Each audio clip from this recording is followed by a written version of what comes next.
Hello guys, how are you? Hope you all are doing well. Today I'm back with one of the most interesting video. In this video tutorial guys, we will learn how to recover deleted apps and games on your Android device.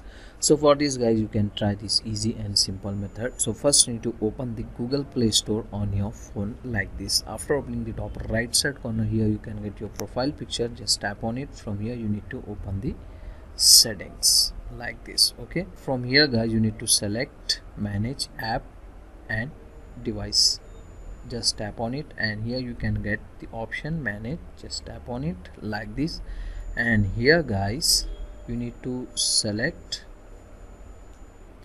this device option and then select not installed. Okay, so here guys you can get your all apps and game which you have uninstalled from your phone. As you can see guys, from the list of apps and game, you need to identify which app or game you want to restore. Okay, if you want to restore any app, just select it like this. Okay, and then in the top right side corner you can get the download icon. Just tap on the download icon.